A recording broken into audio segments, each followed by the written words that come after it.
Hi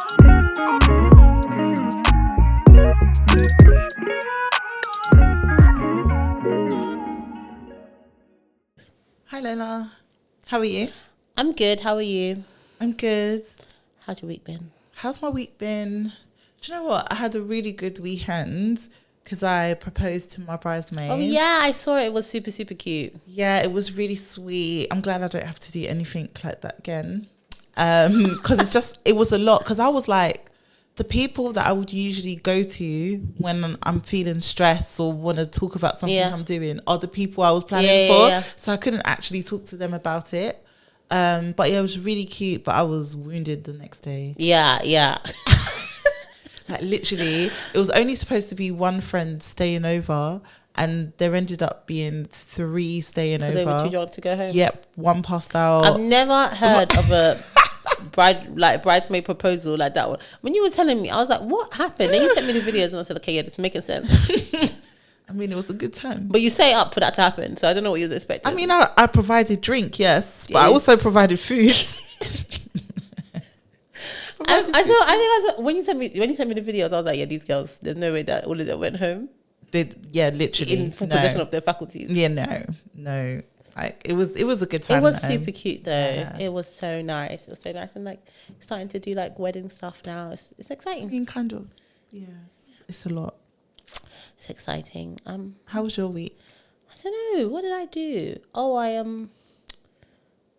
I did like me and my boyfriend. We went with my friend and her fiance. We tried to introduce 2 of our friends. Oh, that's cute. Yeah, it was really cute. So we went bowling and then we went to eat, just like casual. Oh, that's nice. 6 of us went. So yeah. I feel like women are always forcing their partners to talk to their partners so that everyone can be friends. Yeah, but this was actually, so my friend and her fiance. It's her fiance's best friend. Oh, okay. And it was the guy, and the girl was my friend. Okay. Yeah. So yeah. Oh, that's easier. Yeah. Yeah, that's nice. Yeah, I've already got 2 weddings onto my belt. I mean, you're doing very well. And I don't even matchmake like that, but occasionally I dabble. I dip my toe in. You've heard it here first. Lola doesn't just consult with recruitment. Everybody hates dating service. I mean, you might as well. If I was going to do a dating service, I'd do like one of those old school video ones. You know, like back in the day when people you had to like record a video of yourself on a. Do you know what? I quite like that. Yeah, I think that's so much better, like, than all this rubbish that we've got now. Yeah, I hear that. News just in: Love is Blind is coming to the UK. I know. I'm even doing advertising for their casting. I can't believe it. But I saw it on TikTok. I sent it to I sent it to some of my friends. I was like, apply. One of my friends is applying. Is it? Yeah. Oh, hopefully they get through. I hope so. So then we can have them on the pod for no reason whatsoever. Yeah, exactly. Oh yeah, but I saw that and well, you know the new season is coming back on the 24th. Yeah, of March. I saw a little trailer for it, but I just think it's very wild now, and I just think I'm loving it. No, I love it. I just don't think people are on it for the right reasons. You think they're just on it to be like the Cameron and Lauren, but no, we will never get another Cameron and Lauren. That's it. They're too wholesome. Cameron and Lauren and all these other people, they're just on it for the wrong reasons. And everyone, Alexa and Brent? Yeah, they're together, I think, for the right reasons. But everyone hates them now because everyone says that they think they're so superior over everybody else. I hear that. Did you watch After the Altar? I did. Like, I didn't like the way Brendan was going on. Yeah. It's like literally like, relax. Yeah, he took it too far. It's just like, you know, it's cool. Just back up. He's got new money energy. I can't lie. I don't Alexa like money that. energy. Yeah, literally. I would marry Alexa. I'd marry Alexa. That's funny. I'd marry Alexa's dad. And the stepmom. Can you imagine? I know. The stepmom's like how many years older than it's a bit disgusting, I can't lie. Just a tiny bit. I think she's like a couple years older than Alexa. Yeah, she is. But the dad pregnant at the same time. The dad is also giving Silver Fox. Oh, definitely gives Silver Fox. He's not old. When you deep it, it's like it seems gross, but when you look at him, you can see it. You can see it. Yeah, he's giving like a George Clooney in his 50s. I hear that. Yeah, I hear that. Well, Netflix needs to. So any of the kind of single Pringles that are looking to find love, listen, let us know. But if you apply to Love is Blind, any of our listeners, and you go on the show, you have to come back here, even if it's in a year and a half. Yeah, it's true. After you're allowed to talk about it, it's you have to come and be on the pod. It's true. So I feel like we've got a few things to talk about that have been in the news. It's been a week for HR news. It has. So we'll start with the budget. Yeah. Which Headlines. Which was announced today. Let me just bring up the list because all I will talk about is childcare if I don't. To be honest, I think that's the most important thing to talk about. It is. I would like to say, whilst Velisa is looking it up, I would like to say that, you know, any changes made to childcare, I feel we were single-handedly responsible for. All the campaigning that we've done on this pod, all the talking about, all the dragging, I feel like somebody must have forwarded it to Rishi and he was like, nah, we need to change. I hear that. It was us and Pregnant and Screwed. Yeah. In collaboration. In basically. Yeah. You're welcome, guys. You're welcome. So there's been a lot, but I'll just read the headlines that people will be interested in. I think this is a lie. I'll start with that, which is inflation will fall towards 2.9% by the end of the year. Mm-hmm. We'll see. That just means for me that they're just going to hike up interest rates so that like no one can literally spend. Basically. That's how I'm feeling. But okay, let's see what they do. Energy prices have been guaranteed to stay at 2,500 for the next 3 months. Do you know which one made me laugh actually? What? Beer is going to be cheaper in the pubs. Because people need to drown their sorrows. Yes. And I know people are excited about that. What is this country's obsession with pubs? It literally, I knew that we had a problem, but during lockdown, during like peak of COVID, that's when I knew people were sick. Because every time there was an announcement, like by Boris Johnson or whatever, they would have, why is there a section for pubs? Why is there a section for pubs in the like, the UK we need to get a grip. To drink. It's too much. It's not even that we love. There's lots of other places that love to drink, but it's specifically the infatuation around pubs. Like pubs is community. I remember every time I would watch Location. Yeah, couples would always come on and they would say they wanted to be walking distance from a pub. They would always say it. Would that ever be on your list of things from location? Absolutely not. But it's because it brings community. You know, we can walk to the pub. It's your local. You see, you know, the Queen Vic, the Rovers. No, you know, unless it's Prince of Peckham at the bottom of my road, I'm not in it. Prince of Peckham. If there were more pubs like that, I could get down with it. Yeah, I like Prince of Peckham. Oh, now I want the jerk from there. Anyways, I move on.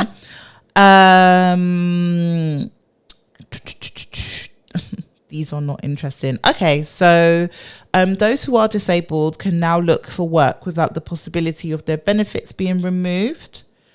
The scheme is worth £4,000 per person to find suitable employment for those who are disabled. The lifetime allowances for pensions have been abolished. And finally... Who's asking for that besides rich people? God knows. Because most of us are not. That's all they want to hear. That's all they want to hear. Reach the lifetime allowance of pension. They just want to help rich people. They just give them more tax-free money. They want to help themselves. Yeah. Furthermore, and then last but not least is childcare. I should have done a drum roll. Should have. We should add one. I'll edit in. So in reverse, so all schools by September 2026 will have wraparound care to help working parents. So they'll have school hours and then after school hours till 6 p.m. But can I just say, when I was growing up, like that existed. I would go play centre after school. Yeah, but was that free? No. But is this free wraparound care? Because it doesn't say. I'm sure it's going to be based on school. It doesn't actually say. Yeah. There'll be 30 hours per week of free childcare for every child between the age of 9 months and 5 years, but it's going to be phased.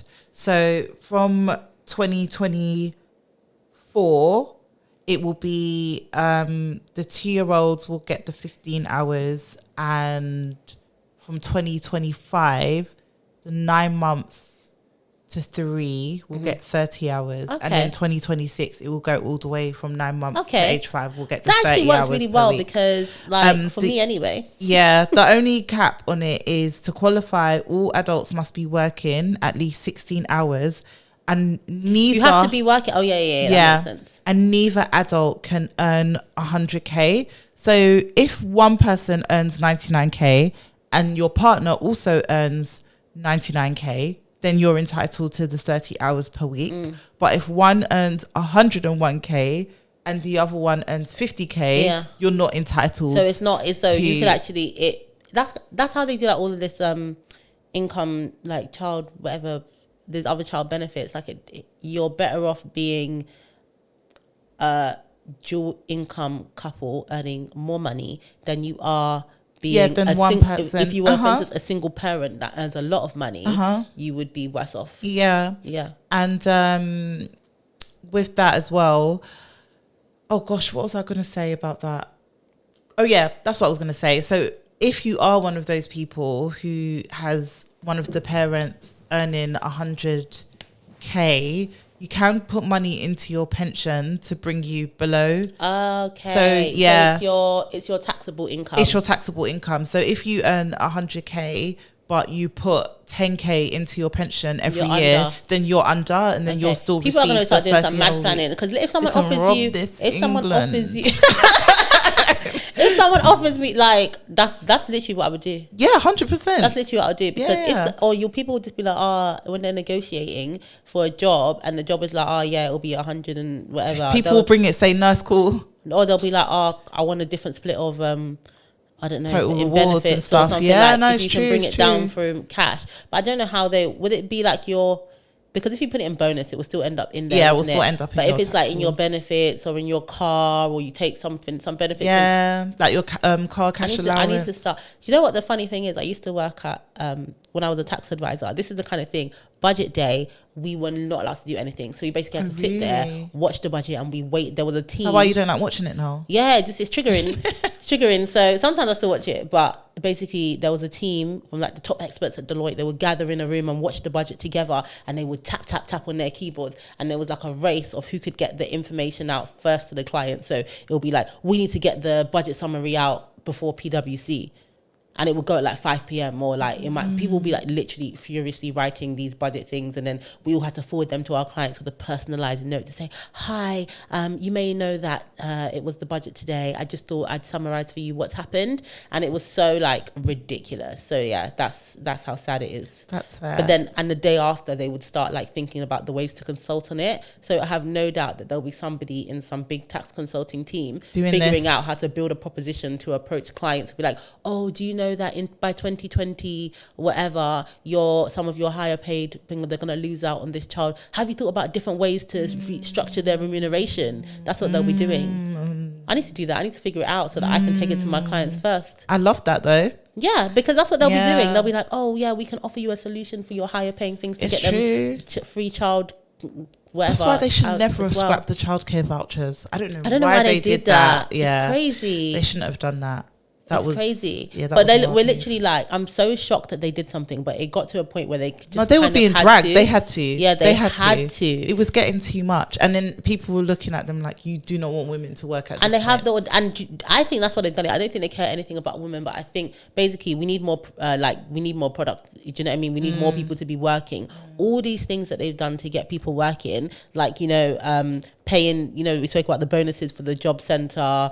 Trying not to sign people off and offering them alternative solutions. Now this thing about if you're disabled you get £4,000. It literally says, get that in the office please, we need you to work basically. And I don't think that they've even done. I'm happy that it's being done, but I don't think it's been done to anything to do with women. It's literally being like, or to make things more manageable. That's just a helpful outcome. The thing is now they're doing it because they need people to work. They need us to, it solves two problems. They need us to work and they need us to have babies. It's true. So it's true. It's actually like, I can give them one now. Listen, that's cool. The timelines for that 2020, cool. The timelines are 2025. Yeah. Listen, it's making sense. It's making sense now. Like, listen, now they you're being reasonable. Maybe we can start having some kids. It's true. I'm happy for the parents who are really gonna benefit from this, and I'm happy for the parents as well who wanted to go back to work but felt like they couldn't, because now this actually does give them an opportunity. 33 hours is a lot. Yeah, it is. It's almost a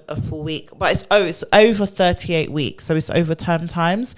Most nurseries are full time. So for example, my son's nursery is full time, but the 38 weeks still works. Still a lot, significant time of the, because you work 30. You work 37. Yeah, because you still have Christmas off and things like that. So. Yeah, and you can manage that. Like, it's so much better. Like, this is literally something that the government has done. I'm like, I'm with it. It's a shame it starts in 20. It's not that long.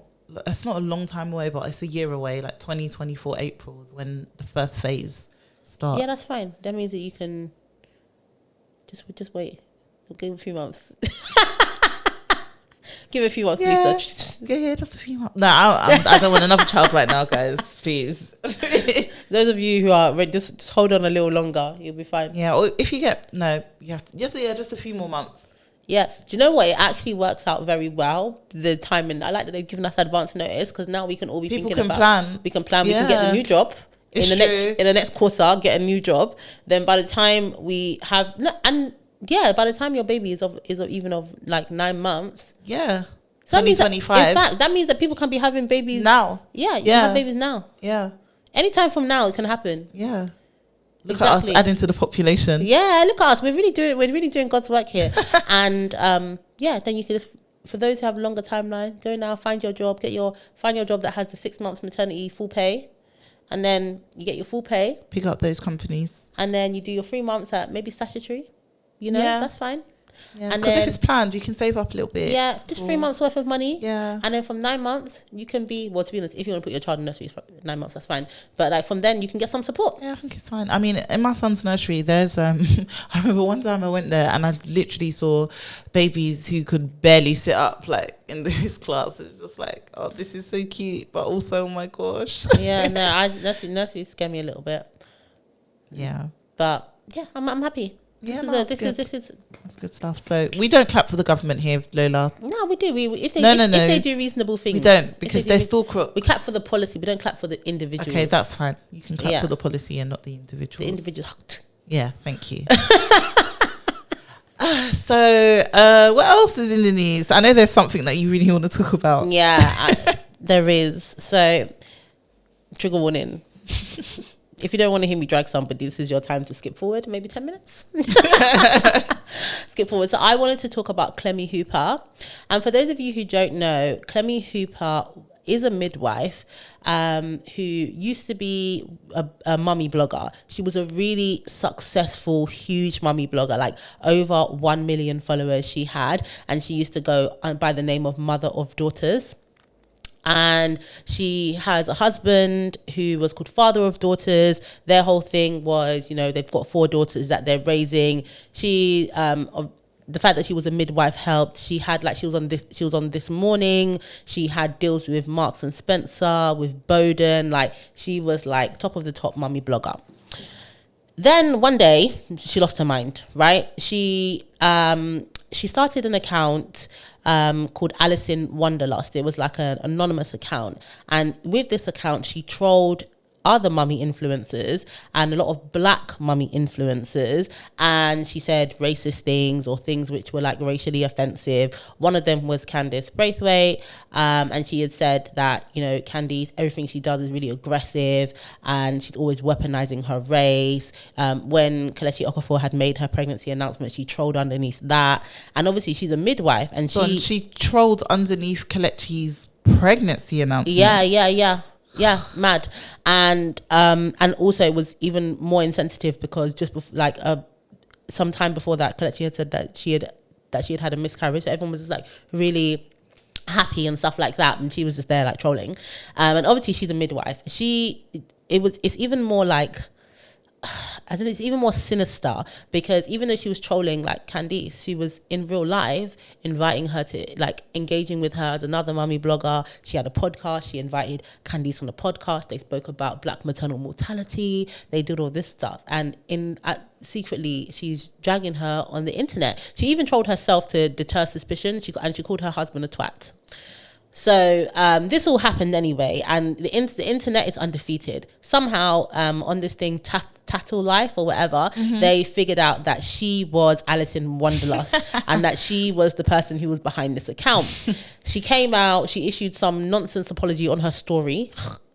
Audacity. That's audacious to put it on your 24-hour story. Anyway, she did that. Disappear. And then she basically got as it became news. It became, because she was so big, it became news. She got dropped from her brand and then she just ran away and she deleted all her accounts. She came out, said that she's not been in a good way. She originally started the account so that she could respond to people that were trolling her. So she's crazy.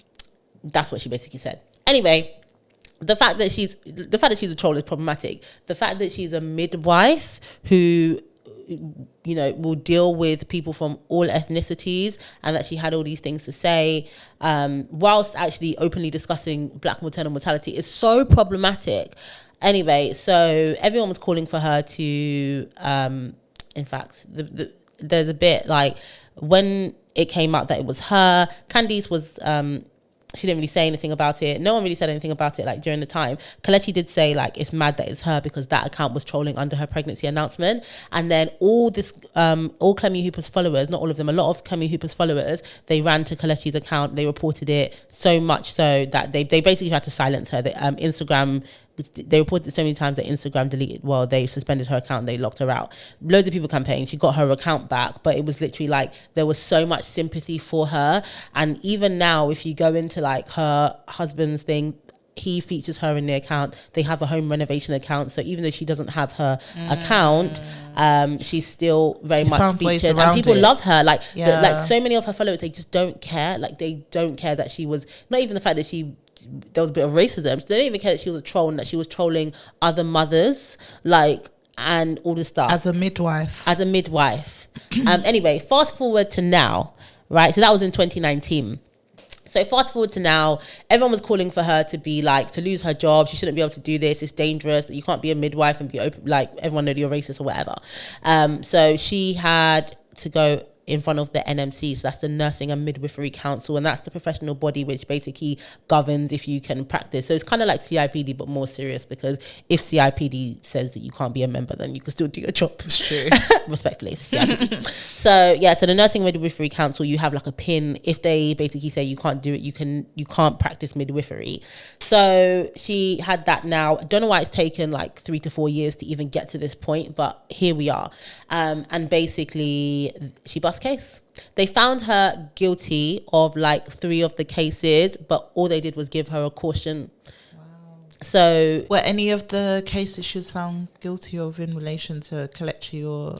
Yeah, so they understood everything that she did. They said that the fact that she created they accused her of creating a troll account and trolling other women, mothers. They said that some of the stuff that she did was considered to be racially offensive, and all of this other kind of stuff.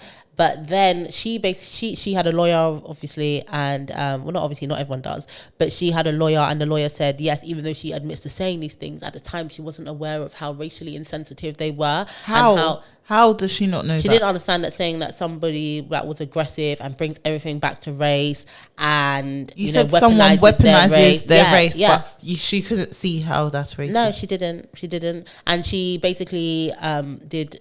Like, we're big supporters of like people maintaining like good well-being and mental health, but I really hate when people use it as an excuse for really poor behavior. And she basically said at the time she was being trolled a lot and she didn't know what to do. She wanted to do something to respond to the trolls, and it was very out of character for her. Her colleagues wrote statements in her defense. I just don't understand that. People have you intentionally much sympathy for her. You intentionally made and created a troll account so that you could intentionally go on all these different pages. This was not a one post kind of situation. How they caught her was that this Alice in Wonderlust and her they were in holidays at the same places posting similar pictures. The people who were following the same accounts. So she's a dumb criminal on top of all of that. She's a dumb racist. Yeah, so like there was so much sympathy for her, and I'm 100% saying it like it's giving white woman. Like, so if she was a black woman, the sympathy would have been like literally on the floor. There would have been none. But like her followers, like she cancelled herself basically. She stopped posting. But if she didn't, she would have had a lot of followers that still engaged in her posts. Of course. Brands, they won't want to touch her because they don't want to seem like they're supporting whatever. But her followers, they would have still bought her books, bought her ebooks. Like, they would have engaged with her. That's true. And she basically said, yes, it was really out of character. Her mental health was in the bin. And what they said is that since she's obviously done so much, she's done a lot of stuff to show that because she's been given 3 years, exactly, or 4 years. years to show. Exactly. So basically they said that, you know, since she doesn't have social media anymore, it's already showing that she's reflected. She's removed herself from the issue. How do we know that she's not still trolling on something? She's on her husband's social media. Obviously that's not hers. They have a home renovation thing. Obviously the husband runs it, but she's still benefiting from these things. They said that she self-selected out since she wasn't aware of like some of the stuff. She's done time to do the work, learn, and all this stuff. That's what they said. And so she got a caution. So I think it's a 1-year caution, but critically, it means that she is still able to practice as a midwife.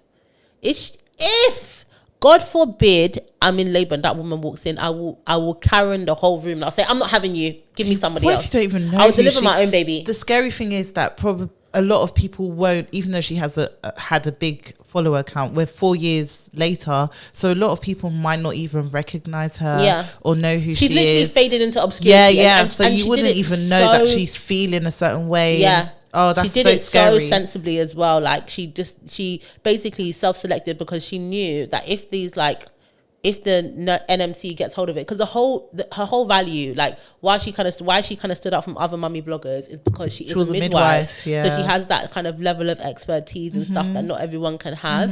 And she has 4 daughters and she got a husband. And everyone's like, perfect life. And now if she couldn't practice midwifery, like it would just not it'd be less credible. So and she moved to like the countryside or something. I was on her husband's page before we started recording to see what's going on, and they've relocated to the countryside somewhere, and there's like people underneath the picture of the two of them saying, oh, we miss Clemmie, you know, we want to see more, we want to see I hope she's doing well, you know, blah blah. But you know, she's moved to the countryside. Obviously, there's different ethnicities all over the UK, but she's less likely to come across someone in the countryside that's going to be of colours. So, like, she shouldn't be practicing, but at least she's less likely to deal with people who is it father she of could daughters? Cause harm for. Father of daughters, yeah. I can't find it. Why can't I find it? Maybe I was on it earlier. I know, maybe they blocked me. You never know. Yeah, father of daughters. Father, we're not promoting it, but yeah. Has it got dots in it or something? I don't know. Underscores. Oh, okay. Yeah, so that's that. I think it's absolutely deplorable. I think the NMC should be ashamed. I think I think she's a danger to mothers if she has negative views about black people. There's no guarantee that she won't have to deal with people that she thinks the same way of, like, it's disgusting. Weaponizing their race. A caution. And even as the NMC, I would have expected them to at least make her an example. You expect them to make an example, don't you? Like, this is a big, high-profile case, like, that everyone's watching and everyone's aware of. It took you 3 years to get here. Why did it take so long? And also, it has given her an opportunity to do the rehabilitation, because if this had happened, like, 3 to 6 months after the actual allegations and stuff like that, they wouldn't have had an opportunity to say, oh, look, she's self-selected out, she has done the work, done all this other kind of stuff. What she has done in the intervening period does not make a difference to what she is doing. I know if it was like a disciplinary, you would think, okay, how has the person behaved since? Yeah. But also, no, I'm not having that. No, I agree with you. I think as well, because it was dealt with so late from when it happened, there is less eyes on it when it's going on. So there's less pressure for the people involved to actually feel like they need to do the right thing rather than look at, you know, oh yeah, she's changed and all of this stuff. I think if it was dealt with right after it happened, we may have got a different result. Yeah. A caution. Yeah, that's ridiculous. Yeah, poor. It was really poor from the NMC. Terrible. You're shocked? Don't be shocked. It's just dumb. It's just stupid. But yeah, that's her. I don't support her. I think she is terrible and deplorable. I'm a big fan of, like, people protecting their mental health, but you can't use it. Oh wow, that's me. I've just beat my I was playing with my watch and I beat my phone by accident. But yeah, so that's her. Okay. So also what's been in the news is Gary Linekar. Listen. Where do we start? Let's start with what Gary said, first of all. So initially, okay. Yeah, how this all started, which was maybe like a week ago, I think. About a week ago. Okay, so stop it, I was Lola. gonna do Showing my your Bobby age. Shmurda. Definitely showing your age. So about a week ago, Gary Lineker tweeted, "There is no huge influx.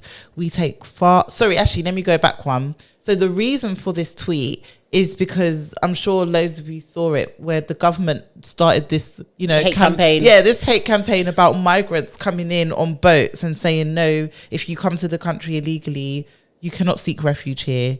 You could go back to where you came from. Yeah. Like, we're not accepting you. Yeah. And so in response to that campaign, Gary Lineker tweeted, "There is no huge influx. We take far fewer refugees than other major European countries. This is just an immeasurable, cruel policy directed at the most vulnerable people in language that is not dissimilar to that used by Germany in the 30s. And I'm out of order, ?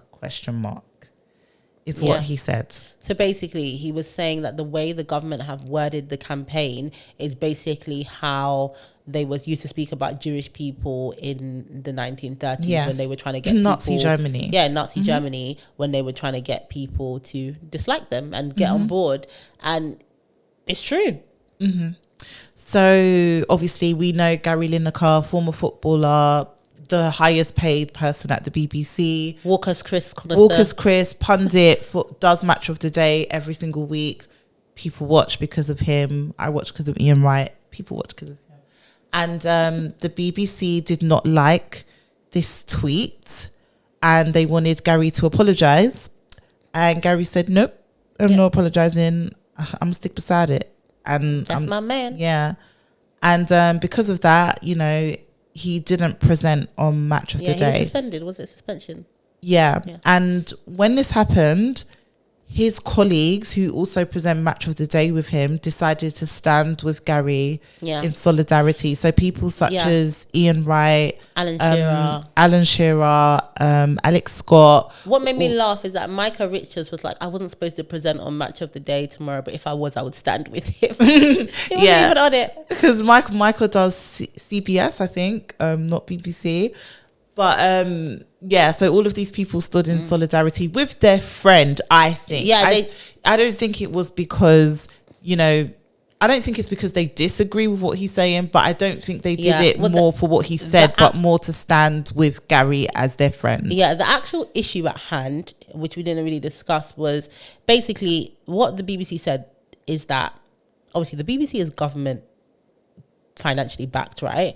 And a lot of the senior people at the BBC are just like raging outright Tories. Yeah. So what they said is that is expressing a political opinion, and you can't express political opinions because you represent the BBC, and the BBC is supposed to be impartial. What Gary did was say, that's BS, because we express political opinions all the time. People do. When it was the Qatar World Cup, didn't Gary Lineker open it by saying, in one of the most controversial, it was talking all over their government and all the stuff that they did. No one had an issue with it. Alan Sugar, he's on BBC. He does The Apprentice. That's true. He said a load of stuff about Jeremy Corbyn. He tweeted a picture of Jeremy. Didn't he tweet a picture of Jeremy Corbyn as a Nazi? Yeah, he's done a lot of stuff. Alan Sugar. It's not even and that's thing. very political. That was very anti Jeremy Corbyn. That was very anti Labour, but it wasn't very anti Tory, was it? And that was fine. There's loads of examples of the BBC or people that work for the BBC commenting on things that are political. Who's that lady that like when she's on The Apprentice and she owns a part of West Ham or something? Oh, Karen. Yeah, she donates to the Tory party or whatever, wasn't it? So there's loads of what would otherwise be conflicts of interest if you're going to use this as an example that have been completely overlooked. But suddenly someone's criticizing, questionable language from the government, and he should apologize. No, but I agree with you. I don't think they stood with him because they care about. They stood with him because it's Gary Lineker. Yeah, our mate. That's their friend. Yeah, they love him. It wasn't to do with. If it was someone else, I don't think they would have been doing. Maybe Ian Wright, because Ian, he might not have refused to present Match of the Day, but I think he would have at least tweeted about it. But I think for you to, because Gary Lineker's their friend, I think that's fair or whatever. But I definitely think if it was like Micah Richards, as much as he's a cool guy and everything, I don't think it would have been such a big stink if they told him to apologise. Yeah, and I just don't think it's the same. I feel like with Gary, he's been there for so long. They know they need him more than he needs them. Like the action that they've even taken with Gary is different to the action, to your point, kind of, that they would have taken with somebody else. Like if maybe he's got more pull. He does, and they know they need him more than. Like, and did you see Match of the Day? No, I didn't. So they had no presenters. There was no presenters. There was no one speaking. There was no voiceover. There was no commentary. You could literally just go on YouTube and you would have found the same thing that Match of the Day was doing, because all of them stood in solidarity with him as well as him doing it. But it just shows that, okay, well, the BBC realised, okay, we can't do this. We need to have some But talks. You know what? It was their solidarity, because if Gary Lineker just wasn't on it, and the rest were, and they had Alan Shearer and they had Ian Wright and they just put somebody else in, like, people would have complained, but it still would have ran. It was literally strength in numbers, I think. So when, ironically, Match of the Day actually pulled in, I think it was 50,000 more viewers than usual, but I think it's because people wanted to see what was going to go on. But it would have continued, but it wouldn't have continued. Like, no one would have. Everyone it would have continued if they brought in someone new, I think, or new people of to course, see. Yeah, but the only thing is, a lot of people watch Match of the Day out of ritual. But if Gary Lineker, Ian Wright, and Alan Shearer just went and started a YouTube channel, BBC is done. I don't think so. I think so. I think if they started a YouTube channel, which or got on any other channel and showed at the same time as Match of the Day, people would tune in to watch them rather than watching Ian Wright, Alan Shearer, and Gary Lineker. I think if they went to another channel, they'd be, or YouTube channel or something else. Some people will watch BBC out of ritual, but I think if they basically did copy paste Match of the Day on another channel, the Match of the Day brand will only carry them so far. I don't know. Who would they even get to replace them? People would take it. There's so many footballers they could get to replace them. People would take it, but it's ritual. I'm saying the ritual of it, like the routine. But the ritual isn't necessarily just based on Gary and co. It's based on it being Match of the Day. I understand. So they watch Match of the Day is like an institution. It's been going for so long. But right now, if people want that content, they would follow. I think they would follow them. A lot of people would follow them. I think they would watch them, but I think they'd still watch Match of the Day. I think football fans are, we talk about it. Yeah. I think they're just but so odd, because they won't just watch one, like, living with a football fan, I see him watch Match of the Day. I see him go and watch Linekar and Thierry and Carragher, and then I see him go and watch something else that's to do with football. So I feel like they would be all right. But I think if it's at the same time, then people, and it depends who they got on. But I definitely. But Match of the Day is, you can go on BBC iPlayer, like they'd still find a pool, No, but that's what I mean. I think they would, if they had those three players, those three pundits, ex-players, if they were on another channel, they'd have to get three very heavy hitters for people to be like, hitters. Yeah, but they would, for people to choose not to watch them. They would, but it wouldn't. It would take a while for it. I don't think so. I definitely think that they could do it, because when they had that picture of everyone was showing that picture of Ian Wright, Alan Shearer, and Gary Lineker, when they stood here, I just thought, if I put a podcast mic in front of them, if you Photoshop a podcast mic into them, people will subscribe. What if they ended? It will never happen. But what if they ended up getting Ronaldo to come and present? He would never. Match of the. I know, but what if they couldn't? They don't have his money anyway. They don't, but maybe. And I don't even. And the thing is, not every footballer can be a pundit. I don't think Ronaldo will be a good pundit. I wouldn't want to listen to him. There's a lot of pundits who are ex-footballers that people like. Jermaine Genius, I think his name is. I always see people complain when he's doing punditry. I don't think every ex-footballer can be a pundit. I don't think every pundit even has to be an ex-footballer. No, I agree with you. Yeah, I like watching Micah though. I think he's so charismatic. I like his laugh. Yeah, I like watching him, Thierry and Carragher. I like watching them together. They're so they just make me laugh because they do like games and stuff. Yeah. I feel like they're slightly younger audience. Yeah, they are.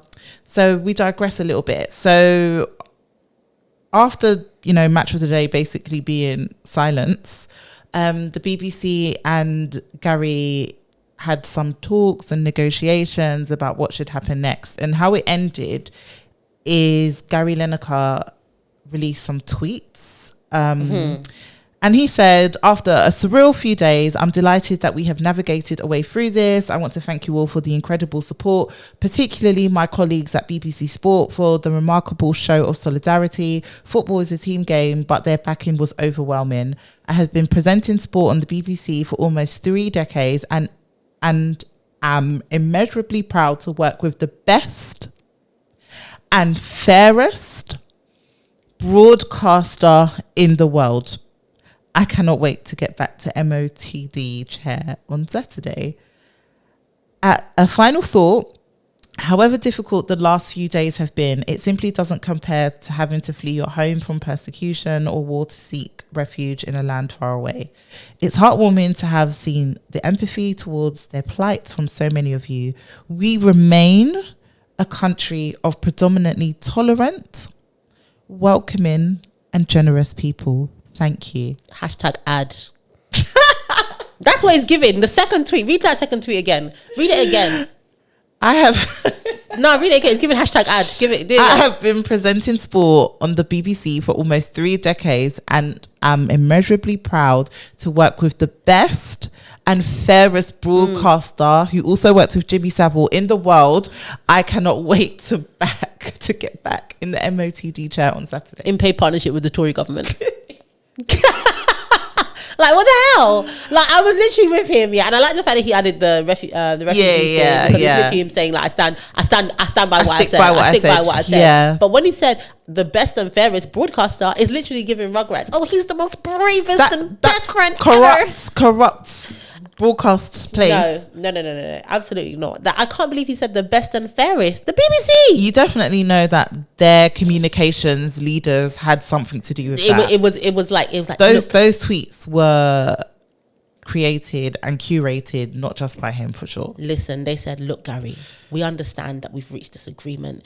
We want to get you back in the chair, but you need to give us something. You need to give us something. I know we're not going to issue an apology. We're not asking for that. But you need to do something. What you and your colleagues have done has put us in a terrible position. The BBC looks really bad. You need to act. You need to get everybody back on side. Say that you like the BBC. That's what you need to do. We're not asking you to apologise. We understand that's a step too far. But say that you like us and that you support us. Get people back on side. Can you do that for us, Gary? And that's what he did. That's what he did. He said, you know what? And now everyone's going to watch Match of the Day like, nothing happened. And the people are rejoicing. Everyone thinks they won. It's fine. Like, I'm glad it got here. He shouldn't have had to lose his job. Shouldn't have had to stand down for saying something that is, like, pretty obvious for everyone to see. Mm-hmm. But, like, that campaign is very wild. It's so bad. It is so it's bad. Terrible. It's so bad. Suella Braverman, like, she actually needs to be stopped. I saw a video of Theresa May today, in House of Commons, talking about this policy and how bad it is. It is terrible. And I said, you know what? Good for you, Tess. Good for you. Like, I can't, like, listen, when you have the former Tory Prime Minister telling you that your policy is, maybe I had Theresa wrong. I think it's worse that it's coming from Rishi and Suella, like two brown people. But it's actually escalated recently, and it could only come from a brown person. A white person, they could do it, but it would have to be more veiled. When you get, like, literally, Suella is she's letting herself be used for the devil, and it's a shame to see it. It's a shame because this could only be pushed by someone who's not white, because no one can call them racist, an Asian, because you can, but no one will, like, because people who don't even have a real understanding of racism, they won't see it as racism. Their heads around the fact that brown people can be racist. So true. It's only her or Pretty. Remember when we were all crying about Pretty? Wow, they said Pretty was mild. We'll match that. She was mild. They said upgrade it. What? We were all like, oh, Pretty, she's terrible. Listen, she was low level, you know, for hate campaigns. She was, listen, like, Suella is literally like, no, I can't deal with it. Did you see a picture of her wedding? I did. Where was her family? God knows. Like, literally, I didn't see one person of any colour in that picture. Should we be surprised? No. Look at what she's campaigning for. Look at what she wants. And even the worst part, is that the government is actually still mentioning, like, Rwanda. Like, are you okay? The government, like, they're so incompetent. Like, I love every week there's a new interview of them speaking and not knowing what they're talking about. She's like, there's safe and legal means to come to this country. Okay, Suella, what are they? Oh, do you know what? Like, they exist. They can do this. And people that are fleeing, number one, these safe and legal means, if they existed, you would be able to tell us what they are. If you can't tell us as the bloody Home Secretary What chance does somebody who's literally fleeing None. war, religious persecution, like whatever, have to understand it? None. If you yourself can't do it. This government is corrupt. Do you know what else as well? I feel like the WhatsApp messages that were leaked didn't get enough. I feel like the Boris Johnson ones? All of them, yeah. I just feel like they didn't get cares. enough traction. Yeah, it's crazy though. Like they're talking about, should we talk about the new strain? But I'm like, why is nobody talking about this? Because I think everyone has accepted that they don't know what they're doing. So it's like, it's not even a shock to anyone anymore. That is it's crazy. literally not a shock. Like we're moving like, I'm Nigerian so I can say it, but we're moving like Nigeria. Like in Nigeria where you see corruption, it's kind of like, it is what it is. Like you're kind of used to it, even though no one agrees with it and they don't want it. Everyone has accepted that that's how the government move, and there's a bit of disenfranchisement, a bit of apathy. Yeah, and that's how we have become as a country. But where we should be moving like the French. Did you see what happened in France? No. So I think they were I trust them anyway. Reducing pensions of the elderly, something along those lines. So everyone stopped. The bin men stopped collecting rubbish in the good. Yeah. We were all living this shit together. Literally, we were literally living this shit together. Literally, I love when the French do stuff like that, because us in this country. Look at when they said it. They said that is actually hilarious. They said, "Yeah, you want to give? Cool. We're all living it together. Literally. Let's all smell this together." You are not exempt. I love that. Yeah, I love that. We don't have enough of that. We don't have it. I was literally saying to someone the other day, because it's train and tube strikes this week, and I was just like, they're the only ones with Vim, No, but they don't. Let me tell you why they don't have Vim. Yeah, even the teachers, whatever. The teachers don't have Vim. No, sorry, don't hurt me. Don't hurt me. Started. Do you know what, you guys? I'll give you time because you just started. I know you lot lose out on pay and stuff, so I get it. The train and the tube people, I feel like they've been in this game for longer. They should be better. I know you want to enter negotiations. I know it has a knock-on impact on pay, and that's why they want to negotiate and stop these things from happening. But why are we getting so much advance notice? Cripple this country. Tell us 24 hours before that you will not be working. Cripple us. Let people be on the way to work and understand that there's no train to take them. Let London Bridge Station be overflowing. Let it be a mess. Let us get to the station and see train cancelled, train delayed. No, like, it's true. Listen, come to the station, pickets. Like, do all of this stuff, yeah. All of this. Oh yeah, there'll be a tube strike 2 weekends away, or every other Thursday. It's true. What is that? Too much planning. Listen, get on my neck. I don't mind. I support you. I'll be annoyed, but I work from home. But I'll go home. Well, this is the problem: is that people like the inconvenience because they get to work from home. Listen, that's what people do now. Let us. Do you know what they do? They should do an unannounced tube or train strike, and they should start at midday. They should wait for everyone to get into work. They should announce it at 10 a.m. and then they should say we're going home, because that would be so much better. It would make so much noise. Let us get to work 9 a.m. Announce it at 9:30 that you're going on strike. Strike from 12. It's true. Disrupt the day. It's true. Your child is at nursery till 8 p.m. Listen, how are you going to get home? Then everyone will hate you, but they'll take you seriously. It's true. They'll take you seriously. It's true. When everyone is doing up Uber, when I agree. Uber surcharges £100, yeah. Everyone will suffer and it will be annoying, but we need to. That's what it means to stand in solidarity. It's very calm right now. It's too calm. It's true. Let people be stranded in London. I agree. Now you said that. Commuter towns. Yeah, now you said that, I agree with you. Yeah. Let us beg. Please. We're sorry. Please go back on the train. It's true. You don't resume until you have negotiated that pay deal on the day. Until the pay deal is signed, no one should go back to work. We will sleep in King's Cross Station. That's the way we should do a strike. I love that. That's the way you should do. No, because you should be leading. Mick Lynch, hit me up. I'm ready. Should be leading. It's not violent enough. It's not. That's why it happens so often. You just need to hit them hard and fast, and then there'll be no more of these talks. That's so true. I feel like it's harder for teachers to do things like that because they're most of them anyway are invested in the children, so they feel a bit. That's why it's easy to take advantage of them. It's true. Teachers and nurses, it's too easy. You're too invested. It's true. But they should do it when the kids are about to have exams and stuff. But then, it's like, the kids, why should their future suffer because of me? Yeah, but it is like that. But the thing is, it's hard with teachers because the government also doesn't care about the children. So it's true. They literally, the private school teachers, they ain't in a union. No, they don't care. So their kids won't be affected. So it literally, what do rich people use a lot of? Who can strike? Prostitutes. LOL. What? Who can go on strike but they'll really feel it? Is it the prostitutes? The escorts. Listen, I stand with sex workers, innit? But even sex workers need to unionize. Oh, they definitely should. They should unionize. They should. But they're not supposed to be doing it, so it's a bit harder. But they should still unionize. They should unionize. Why not? We could lead it. We could help. We can help. But yeah, so what does the government use a lot of? I don't know. Who can strike? They're literally exempt. There's no one who can strike. Black cab drivers. Oh, that's a good one. Yeah, but to be honest, I'm not a fan of the black cab drivers. I mean, my in-laws are both black cab drivers, so I don't care. I love them. You know, like I love everything they stand for. Everything they do. Do they listen to the podcast? You can like them. You can like them as people. Do you know what? They see all our TikTok reels because we won't make this into a TikTok. They won't make this into a TikTok. But yeah, no, I love what they do. That's all I have to say on that. No, I don't like it because black cab drivers were very unaffordable for a very long time, and then Uber came in, and they wanted to be doing up. Oh, the Uber's not fair. They're taking away our business. We can't afford your business. I feel like their prices are like the same now as like Uber sometimes. No, they're not. They're definitely not the same. It's definitely the same as Bolt as well. Bolt is the cheapest, is it not? I think so.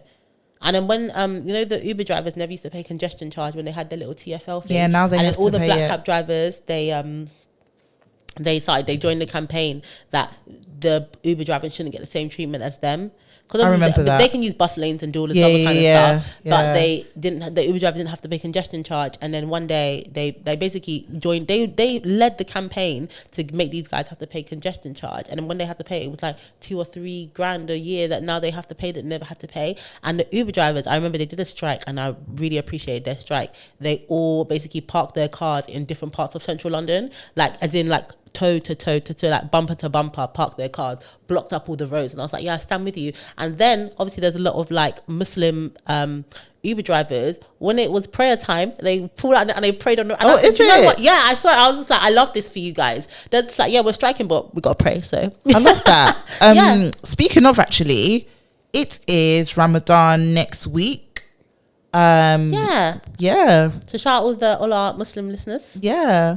And, some companies have got a lot better, but I think it will be good to talk about how you can support your colleagues during the time of Ramadan. Because I don't think it's acknowledged, but I don't think it's spoken about enough. I feel like if you don't really know too much about Ramadan and Islam, you'll just think it's just, fasting and praying. Yeah. You won't really think about the effects that fasting, all day will have on somebody, and the times they have to wake up and the times that, it is a lot. The impact they can have on their work. So, exactly. Yeah. So, I mean, for those who are not aware, Ramadan is like a holy month for Muslim people, and they I can't remember. It's a month long. I don't know the exact dates, but it's next week. So it's I hope I get this right. It's the 22nd of March until the 20th of April. I think the last day as well, you don't know exactly when it's going to happen until it's about the moon, isn't it? I think it's around there. I only say this because I'm going to Morocco during Ramadan. So, and I'm pretty sure So basically during that time, people will be fasting. And it's like while the sun is up, right? So they fast from sun up to sundown. Mm-hmm. And if you can imagine, it's like, and it's a dry fast. Yeah, no food, no water. Yeah, and that is insane. Like I always say I have so much respect when for people who can actually do that, and it definitely takes like a level of faith that I would like to think I have, but maybe I don't. So if you can imagine that this has a big impact on it can have a big impact on how people work, and there's some things that we can do to kind of make that more manageable for people, because it is really hard to focus. And this sorry Lola, because I'm just thinking when Ramadan starts, I think that week daylight saving starts as well, so the days are longer. So the days are it's a long day. You're not eating, you're at work, expected to perform the same as everybody else, which everybody has kind of accepted people come to work, they show up, they do their work, but definitely we can be thinking about ways that we can be more flexible around that. So for instance, like thinking about when can we put meetings to be in people's most productive time. So for instance, like you might decide to put the meetings, like the important meetings, earlier in the day, where people are likely to be like maybe more productive, or they haven't been fasting for as long. And towards the end of the day, it might be that it's harder for people to work. You might think about flexing their hours. So if people are waking up early to eat, because that's typically what happens, wake up early to eat, maybe they can start earlier. So if they're starting their day like much earlier so that they can wake up and eat, maybe rather than them starting at 9, they can work from home and work at 7, or come into the office and work at 7. So thinking about like ways to be flexible. Towards during Ramadan, people may want to take time off, but specifically towards at the end of Ramadan when it's Eid.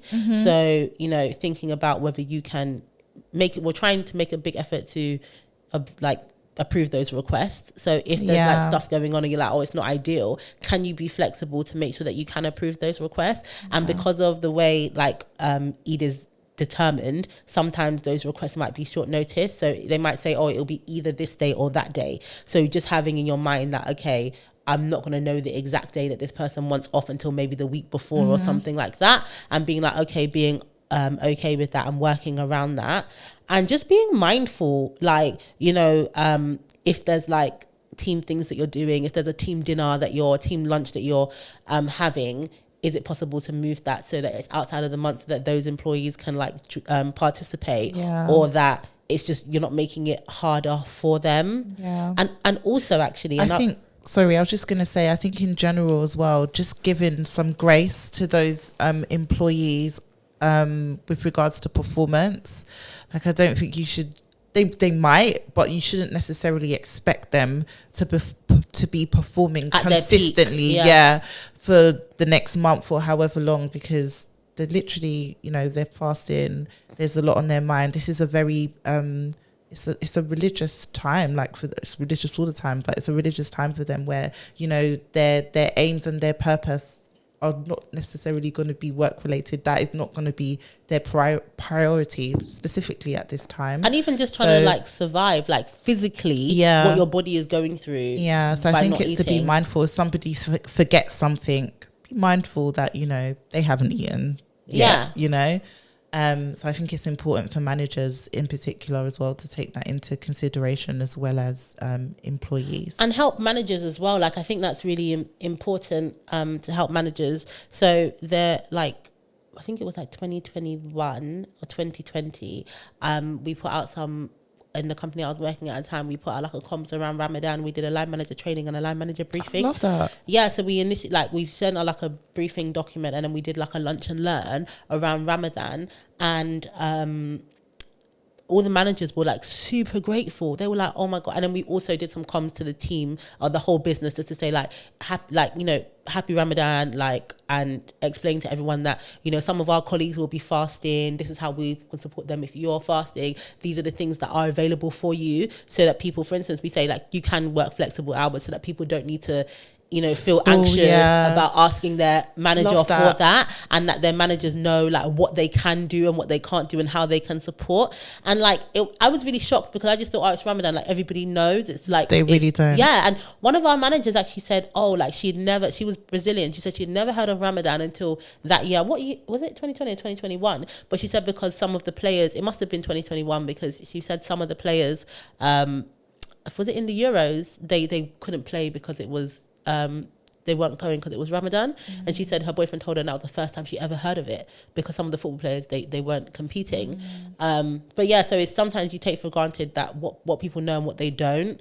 And I think that piece around line managers and just the whole comms piece, letting everybody know this is happening. You can't even assume that someone will know what their colleagues are going to go through, or what they're planning. So telling everyone it's Ramadan, these are the things that you can do to help support your colleagues if you're fasting, and if you're not fasting also, as well. I was just going to say, I'm on my whole backup vibe, but also mind your business. Mind your business. Because, for example, if a woman is on her period, she doesn't have to fast. So if you do see a Muslim woman eating, don't make any silly Yeah, comments like, yeah. oh, I yeah, thought you thought, yeah, exactly. No, mind your business. 'cause you don't, let's respect the boundaries. yeah, if you're pregnant as well, you do not have to fast. There's lots so of reasons. if Like somebody's if you're sick, not showing, if yeah, you're ill, like if you're on antibiotics, honestly, just mind your business. Yeah, Also, if yeah. you think you see someone who should be fasting and isn't, mind your business. And you know, there was a place where I worked before, and they had like the Muslim network. They had these little badges, and it said, "I'm fasting. Ask me about it."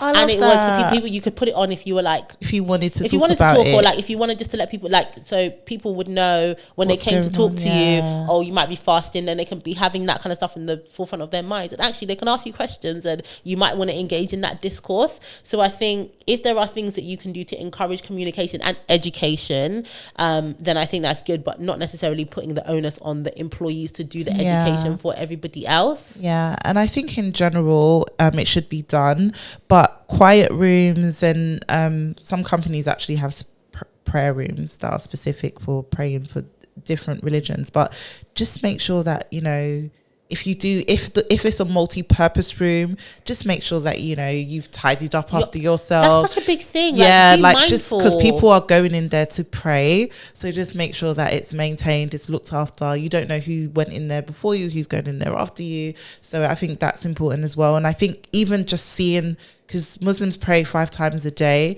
even just seeing someone get up and not at their desk and stuff, just be mindful that particularly during Ramadan, people, they're more just spiritual, they're just in tune more. So just if they get up and they're praying and they're doing their 5 times a day, just be mindful. Don't, oh, so and so's not at their desk again, like blah, blah, blah. And if you work like in a job where, because obviously not everyone works in the office and stuff like that, but if you work in a job where around sundown, where people are going to break their fast, people are working, make sure they actually have time to break their fast. So if they have a lunch break or a break, rather than putting that break earlier, try and make sure they can have the break around the time that they break their fast. Make sure that there's, if you have like a canteen just facility, have some snacks maybe, yeah, just like a little that's what I was going to care say. package. If you have like treats and stuff or snacks and stuff that you put out during the day, make sure that there's some stuff in the evening. Make sure that if you have canteen facilities that produce meals during the day, are there like, you know, other things? It might not be meals, but it might not be hot food, but it could be sandwiches that you could put out in the evening, knowing this is like, you know, just actually being inclusive. Literally, this is human. literally what being inclusive is. And a lot of these things should happen in general anyway. It shouldn't just take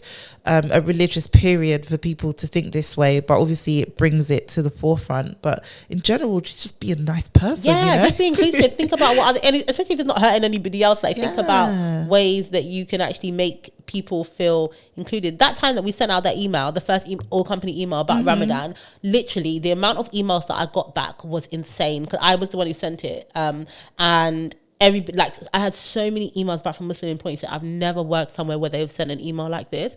And I was really shocked, because I was working before at bigger companies. I was like, we had a Muslim network, so it's like there will always be somebody like, and a lot of the time it does fall on the employees to kind of self-organize. But I'd never before that point worked anywhere where there was not comms around Ramadan.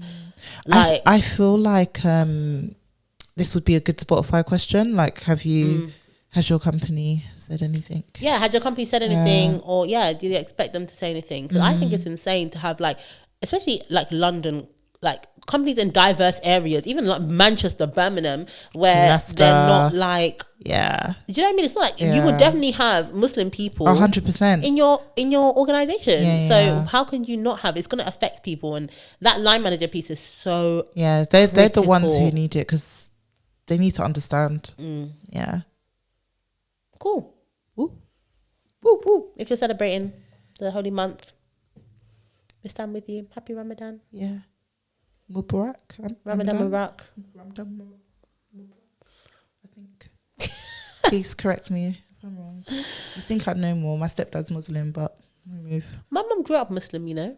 My grandma, so my mum's mum, reverted to Islam. Oh, okay. Yeah, my mum converted when she met my dad, I think. Oh, really? Yeah, so she got a Muslim name. Yeah. But Nigeria's like 50-50.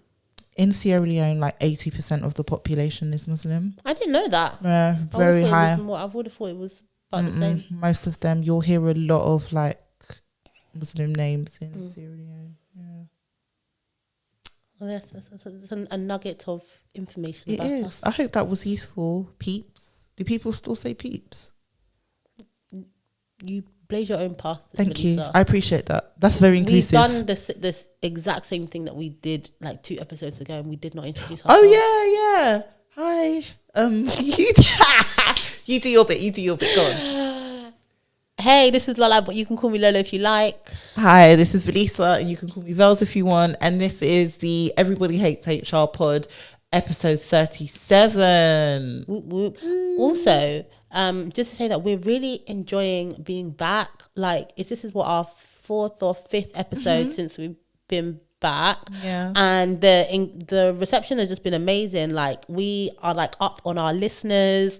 We have a lot of people watching video. Shout out to the Apple podcast family, because I really thought that most people listen to us on Spotify, but now listening to our stats, we're like pretty evenly split. So whatever you're listening on, please rate us. Our ratings have also been going up, but the more ratings we can get, the better. This week I noticed that we were now featuring in Spotify's popular careers podcast. Yeah, that's like a big thing. You know, I'm gonna say Spotify used to have like a Black Voices playlist or something, or a podcast section. They don't have it anymore. And before I was like, I would like to end up in that space, but they don't have that anymore. But we are in the career space. Yeah, they noticed us. Yeah, so that's good. So whoever's in the editorial team, yeah, thanks. But put us somewhere else as well. That's true. On the front page. Yes.